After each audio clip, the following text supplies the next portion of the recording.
Good evening, Toastmasters of District 82. Thank you for tuning in to another edition of the Saturday Talk with the Superstars. In the previous edition, we spoke with the reigning world champion, Ramona Smith, and in this edition, we spoke to one of the most electric world champions, Darren Lacroix.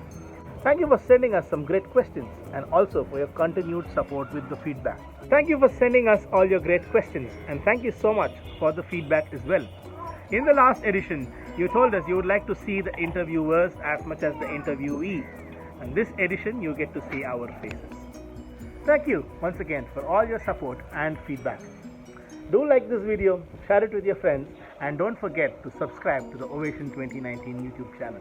And if you still have not registered for the conference, do follow the link given in the description and register for the Magnum Opus. Thank you once again for tuning in. We hope you enjoy watching this video as much as we enjoyed putting it together. First, thank you both for doing this on behalf of all of Toastmasters in your country and in your district.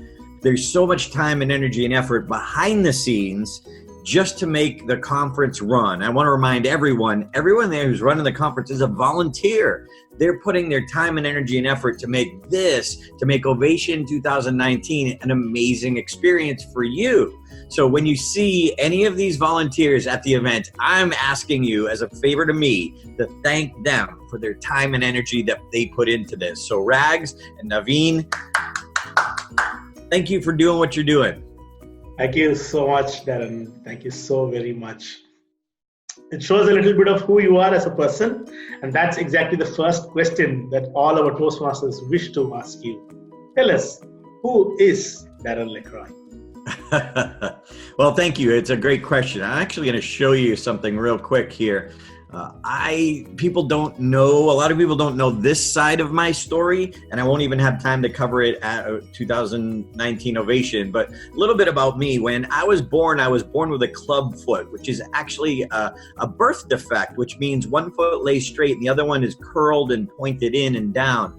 And so I had to wear braces, kind of like Forrest Gump, and this metal rod that went between my two shoes, and they slowly twisted it. And I got operated on for about a year and a half of my life and had to wear a cast for a year and a half. So my one foot grew a lot slower than the other, and eventually I had to buy two different size shoes. And I don't remember the pain. I don't want anybody to feel bad for me. I don't remember the pain, but I do remember getting teased because of the two different size shoes and feet. And so as a result, I grew up very quiet and shy. Even in high school, I was such a quiet, shy kid that I didn't want to speak up.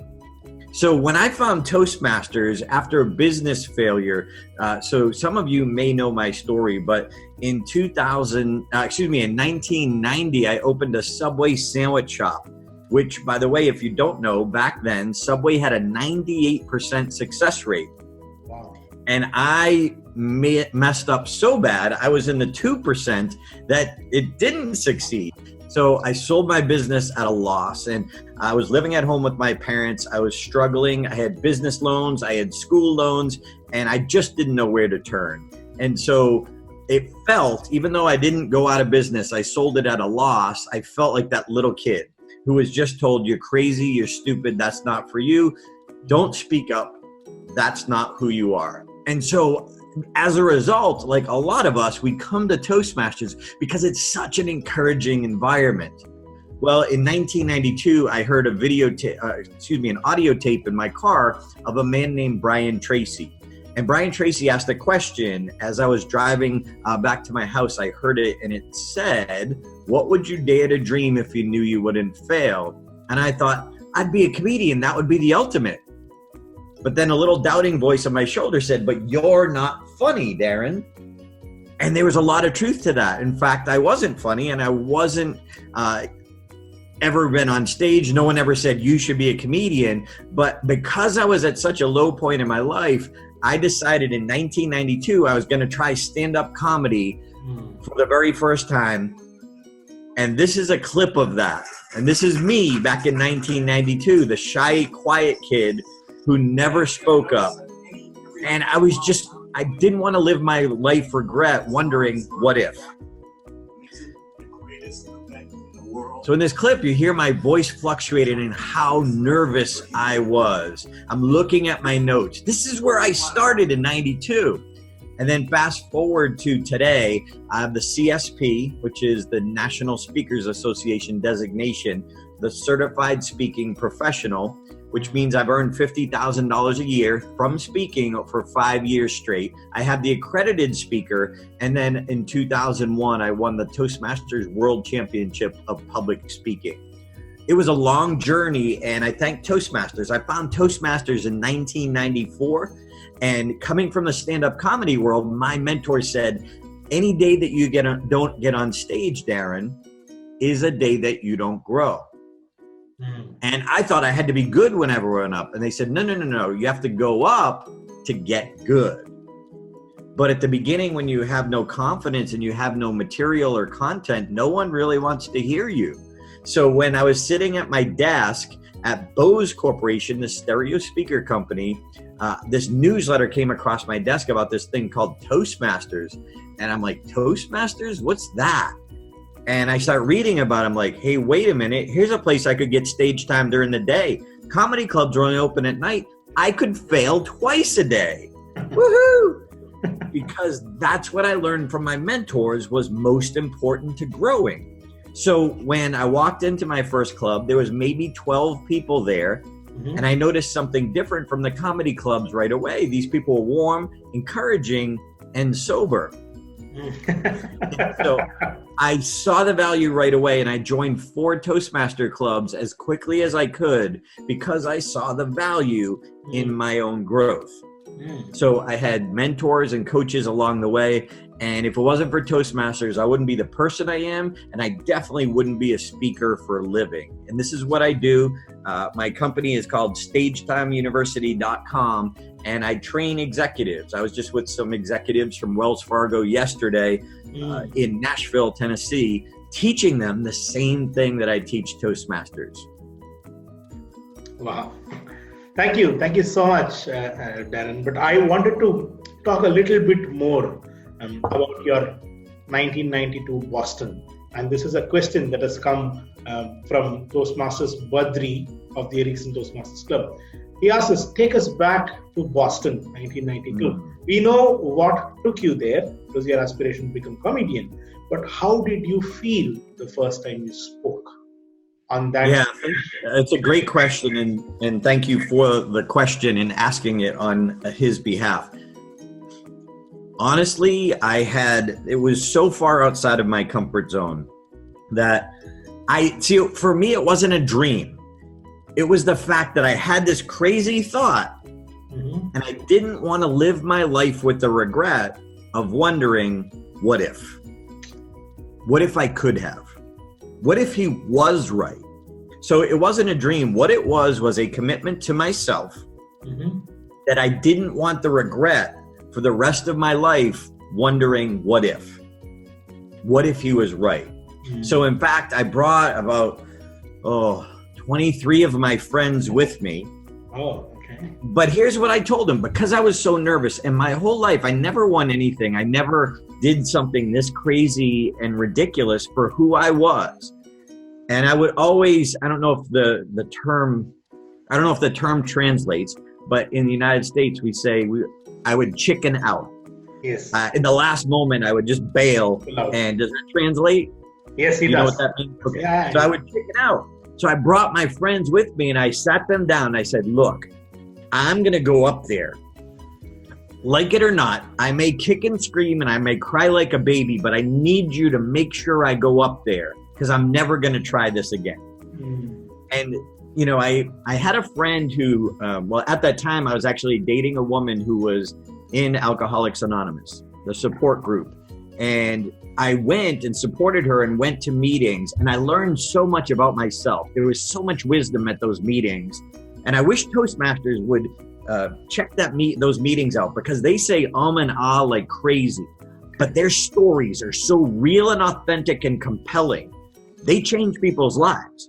So the ums and ahs, like, I get that we need to bring that down to minimal, but don't don't give it too much kudos when the true story of your own transformation is what's powerful to the listener.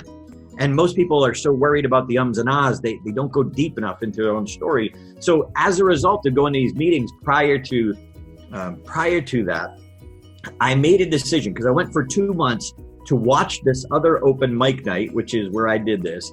And I saw people go up for their first time and they had to get drunk or have a few drinks to have the confidence to go up there.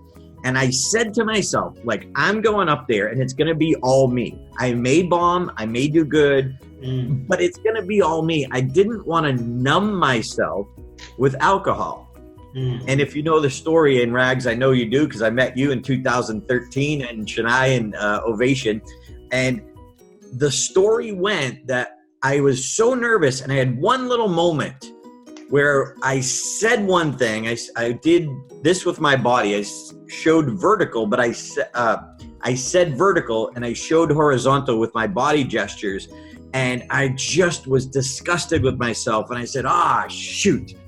And I was mad at myself. And that's when everybody laughed. And Rags, I really never tell this part of the story, so I'm glad you asked.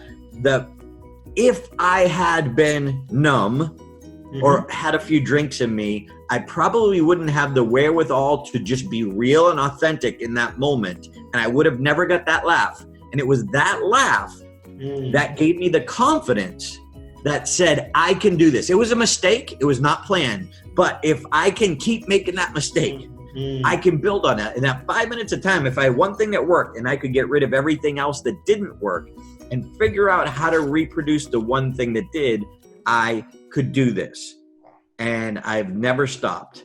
I've been speaking and doing stand-up ever since 1992. But it was that magic moment that came as a result of being real and authentic. In fact, you know this story too.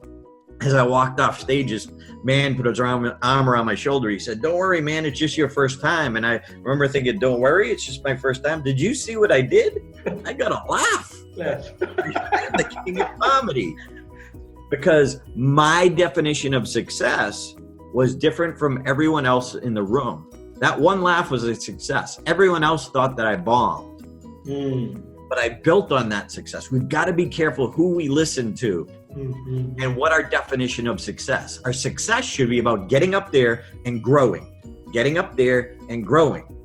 And I think the most valuable thing that we can do for fellow members is recognize everyone else's growth. Because if we don't say it, we don't feel like we've made progress. You have that brand new member who goes up for their first table topic and they're like, hi, my name's Darren and I like dogs. And they run away. And the next time they get up and they say, hi, my name's Darren, I like dogs, I love going to the movies, Toastmasters has helped me, and then they run off. Well, those few extra seconds was huge growth. But if you and I don't point that out to those members, they're not likely to stick around. Because we never see or feel our own growth as much as those around us, our fellow members, see it. So I think that's the best club retention, in my opinion, in the world, is encouraging each other, but noticing the real growth that we don't see ourselves. Wow. That was really deep, Darren. Thank you so much. We have one question which, as a lead up to whatever we have discussed, and again comes from Ericsson Toastmasters Club. The question goes, we all bomb on stage, and we have moments when we feel everything is downwards. What do you tell yourself when that happens? How do you bring yourself up when you bomb on stage? I think in that case, like, it happens to everyone, even me, even now. Now, my bombs now aren't as bad as they used to be, but I still have them. But I have higher expectations. So other people may think I did well, but it might have been the audience. Sometimes it's the audience. It might have been the situation. It might have been, you don't know what else was going on in their world. Maybe they just I'm speaking for a company and there's a whole bunch of layoffs. and they just found out, and now, here's Darren. Like, that's a tough situation. And so sometimes it's not us, but most of the time it is. But we have to learn from that. And so what I would say is whenever you bomb, go ask your fellow members for encouragement. We've got to be willing to ask. And what I would say too is everyone should record themselves every time, even if it's audio. Yesterday, when I was in Nashville working with those executives, I recorded myself. Audio is fine. It doesn't have to be video, but you can't improve what you haven't listened to. Craig Valentine, fellow world champion, says, what gets recorded gets rewarded. Wow. And most people aren't willing to listen to themselves. And I understand that. You don't like it either. But I learned that as a telemarketer. I didn't like, they would record my calls and I would go back for quality control and have to listen to it with my boss. And I hated it. But I got so much awareness of what I was doing and how I was doing it. And I was like, ugh, I wouldn't buy from me either. So record yourself, please. And sometimes we think, I don't like to listen. I hate my voice. Well, guess what? Everyone else had to listen. I keep telling myself that quite often. I say, I don't want to hear myself, but I'll remember it. I'll remember that for sure. Today, the rage is the 10-year challenge. If you're on Facebook, you would see everybody's putting up a picture of themselves 10 years back and themselves today, and they call it the 10-year challenge. So one of our Toastmasters wants to take you 10 more years back, say 20-year challenge. The question is, it was in 2001 that you won the World Championship of Public Speaking. How has your life changed in the last 19 years? What's the biggest difference in Darren Lacroix's life? Well, before that, a lot of people don't know, but I was a part-time professional speaker before the contest. So I have a self-published book, Laugh and Get Rich, and I have another book with the other champions called Champion's Edge, or excuse me, Speaker's Edge. I have many different programs, but when I won the contest, it was the first thing I ever won in my life. But it was 7 years of being a Toastmaster of 4 clubs. It was 2 years prior to that doing stand-up comedy in the toughest environment ever with the highest expectations ever that you're going to make us laugh.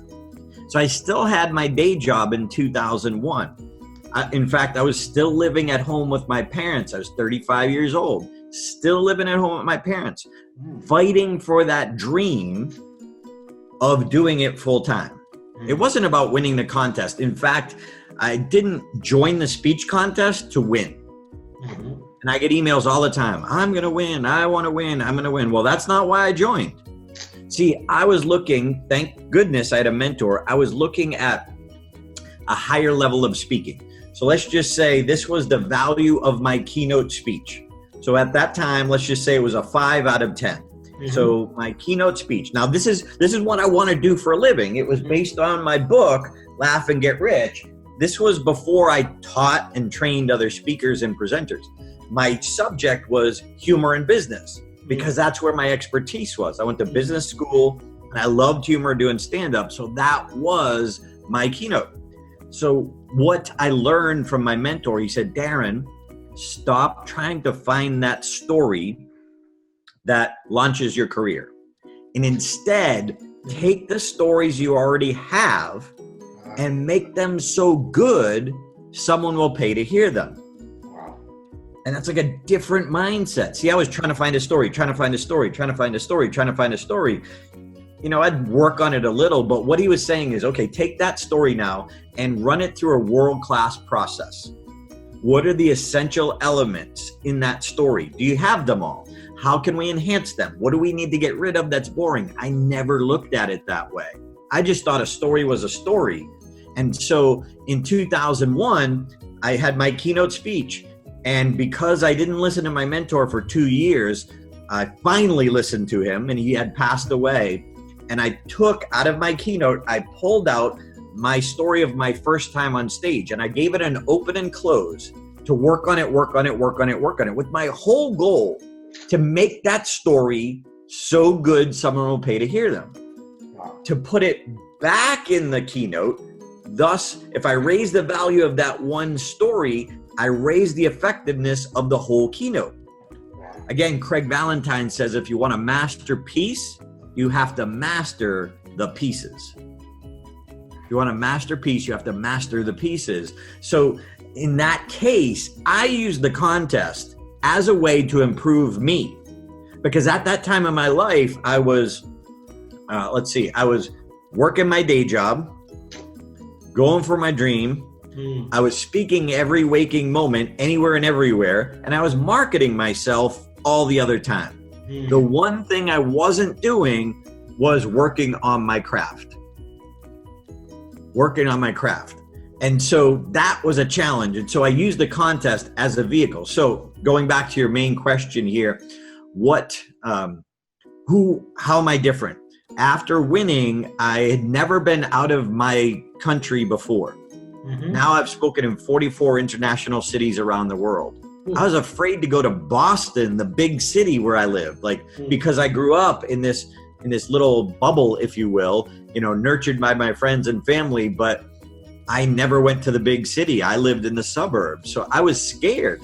I was a different person back then. So winning it changed my confidence, and then realizing I had a way to have a voice to help people. And it was because one of my mentors, he said, Darren, you need to create a program or a product to teach people what you learned the hard way. And I was like, wait a minute. I'm like, the world does not need another horrible presentation skills speaker, because most of the ones that I saw were not very good. So as a result of that, I begrudgingly put together an audio program called Speak Like a Champion. And it instantly became my #1 revenue stream. And it allowed me to quit my day job to do what I love to do for a living and help other people in the process. So it's a kind of a long answer, but I'm a different person now. Now, it wasn't, I don't want to say, hey, win the speech contest. Like Jim Rohn says, make it a goal to become a millionaire, not for the $1 million, but for the person it makes you. That's the reason behind the contest. I love when I hear somebody who never made it past their club and then makes it to the division and comes in second and they're thrilled. Like, I love that because they grew. I hate when people said, oh, I didn't win. Everybody in the room told me I should have won. And it's like, well, apparently you didn't talk to a judge because you didn't talk to everybody and they didn't vote you as the winner. Yeah. I understand the disappointment and I understand your friends thought you should have won, but they know you. That's not a fair assessment. And everyone in the room didn't think you would have won or you would have won. So I always tell those people, I say, okay, give it a week or two to come out of the emotion. Here's a coaching form that took me 2 decades to put together with Craig Valentine. You watch your own recording and you look at this and then you tell me you still should have won. And I've never, ever had anyone get back to me except one person. And that one person who did get back to me said, you're right. I see now how I could have done so much better. Lovely. I don't know if I even answered your question. No, you did. You did that Okay. because it had the meat in it. I'm actually touched by all the things that you have spoken. I think that makes a lot of sense. Really. Thank you for patiently answering that question. That came from Meenu from Chennai Speakers Forum, by the way. I forgot to say her name. Thank you for those questions. We have one question that touches an emotional chord, and this comes from MG Arun from CGI Toastmasters Club. And he asks, Hello, MG. the most striking moment of your speech and your acceptance speech when you won the championship was about your dad. Tell us a little bit about the man who made my inspiration. Yeah, my dad is a very quiet, shy man, just like I was. And if you saw the speech, you kind of know the story that when I told them what I wanted to do for a living, they were shocked. And I remember I went to visit my dad. It was just a couple years ago, and I took a walk with him, his favorite place to walk. And I said, Dad, tell me, what were you thinking when I told you that? Now, keep in mind, when I came home to tell my parents I wanted to be a comedian. They had just helped me get through business school. They had just struggled their whole lives to put away money to help me through business school. I open a business and it fails, and then I come and tell them I want to be a comedian? Like, that was shocking. And my dad said, he goes, I didn't understand it. It didn't make any sense. You were such a quiet kid. But whatever you commit to being the best at it. And I didn't even know if he remembered saying it because it was just a little conversation. But sometimes you and I, we plant these seeds. We get these opportunities to plant seeds in our friends and our family.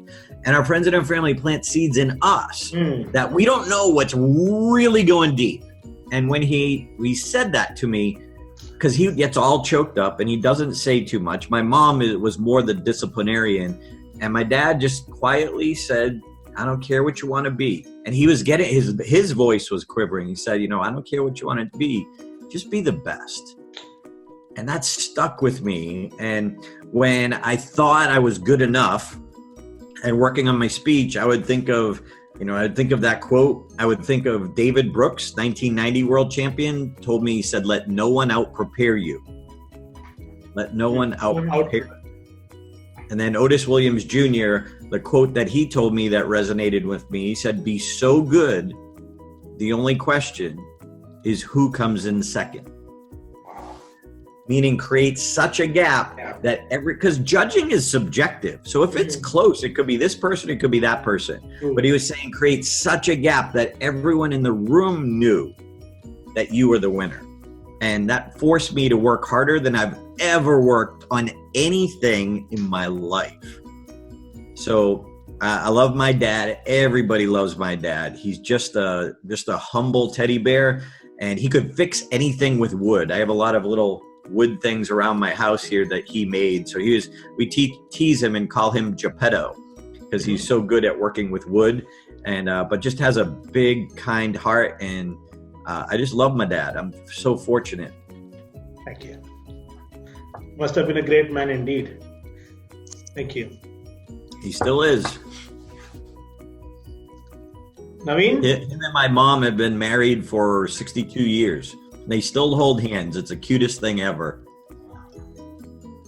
That's really sweet. Thank you. Thank you for sharing that. Thanks for the question, MG.